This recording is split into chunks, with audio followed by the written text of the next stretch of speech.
무상일수는 뭔지 알겠죠? 서리가 내리지 않는 날수. 서리가 내리지 않는 기간이 길수록 농작물이 오랫동안 자랄 수가 있는 거예요. 이해?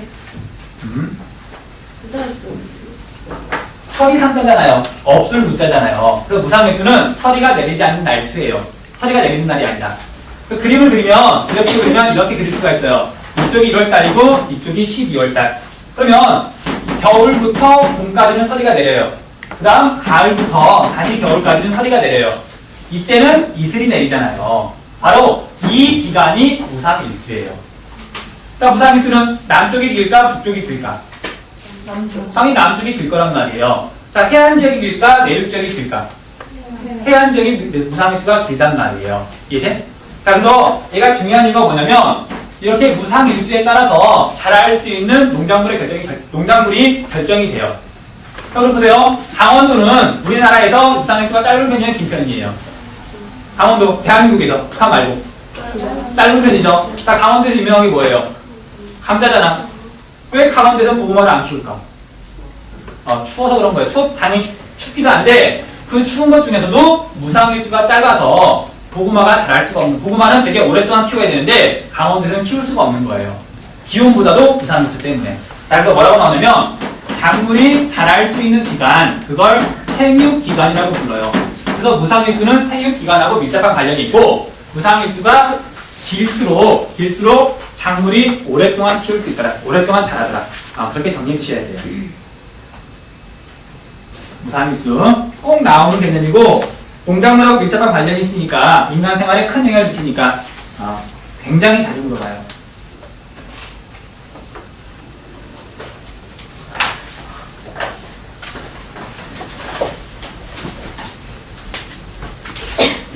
근데 왜 남부에서 더 길어요? 그러니까 무상일수가 서리는 추울 때 내리잖아요. 추울 때 내리잖아. 그래서 서리가 내리지 않는 날수 무상일수예요. 그 다음 마지막 겨울 할게요. 겨울.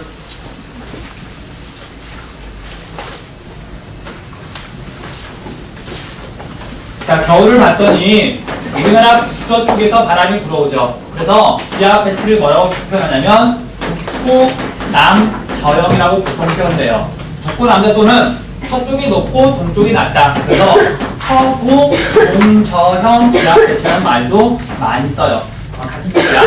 정리하면 대륙 쪽에 고기압이 있고 바다 쪽에 저기압이 있더라. 그래서 북서 기절풍이 분다는 거. 그 다음 자, 겨울에는 바람이 세게 분다 약하게 분다?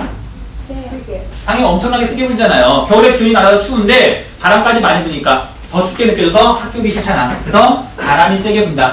등압선 간격이 촘촘하다 아니면 넓다? 당연히 촘촘하다. 또 일기도를 그려보면 이런 식으로 그릴 수가 있어요. 역시 우리나라가 이런 식으로 자리를 잡고 있으면 이쪽에 고기압이 있는 거예요.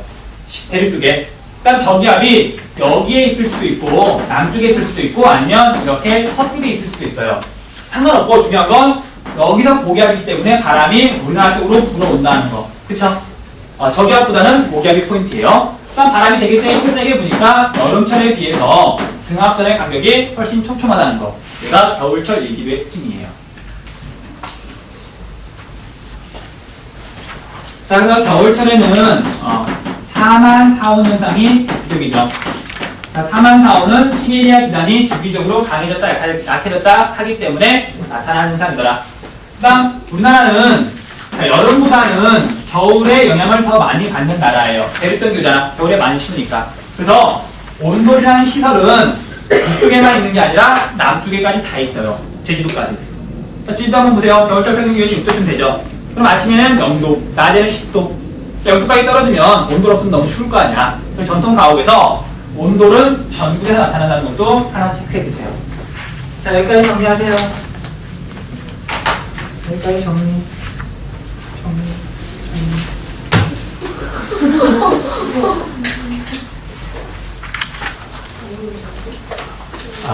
겨울을 남기한 대표적인 시설이 온돌인데 얘는 전국에 걸쳐 있다는 거.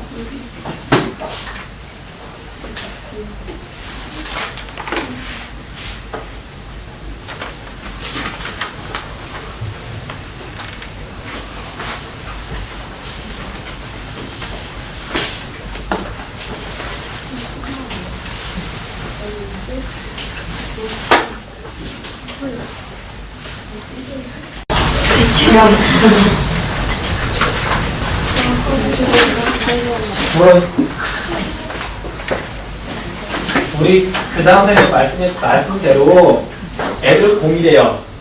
공인데 둥그런 공이 아니라 길쭉한 럭비 공이래요.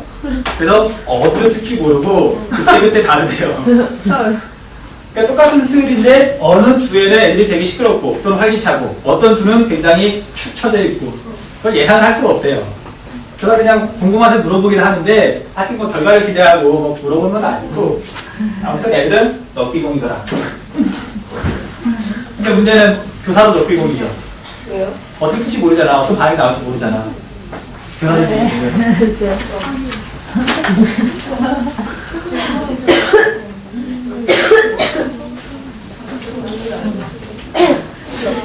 자, 그럼 우리 조금만 정리하자. 다시 하나님 깨워주자. 다른 사람 깨워.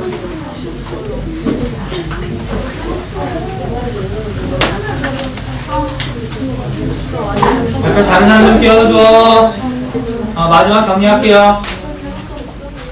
자, 우리 시험 문제에서는 그냥 뭐 겨울철에 나타나는 뭐 특징으로 오는 것은 틀린 것은 그런 식으로 안 본단 말이에요. 반드시 계절을 물어볼 때는 이제 일기도를 통해서 물어봐요.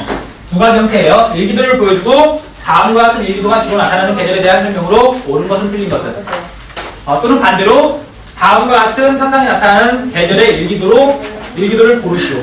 그런 식의 문제가 나온단 말이에요. 그래서 일기도는 반드시 파악해 주셔야 돼요. 자, 그래서 아까 말했던 것처럼 우리나라 계절은 장마철까지 해가지고 5가지예요. 그 다음 플러스 하나 더 있어요. 태풍. 그럼 모두 6가지를 구별해야 되는데 그럼 여러분이 짜증날 것 같아가지고 이 5가지에서 2가지는 뺄게요. 왜냐면 봄하고 가을은 더웠다가 추워지느냐 추웠다가 더워지느냐 그 차이만 있을 뿐이지 사실 날씨가 똑같잖아. 그쵸? 그래서 기상 테스트들도 봄하고 가을은 날씨 구별 못해요. 일기도 구별 못한다고. 그래서 시험 문제에서 절대 얘는 안 나와요. 가끔 정신 나간 사람이 모의고사를 내기는 해. 근데 수능에서는 절대 안 나와요. 그러니까 얘는 일단 무시하세요. 그러면 총 4가지로 줄어들게 되겠죠. 근데 4가지에서 겁먹을 건 없고, 일단 첫 번째, 제일 쉬운 게 뭐냐면 장마철이에요. 장마철.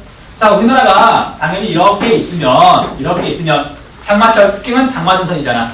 그럼 우리나라에 장마전선이 이렇게 걸쳐 있더라. 무조건 장마철이잖아요. 네.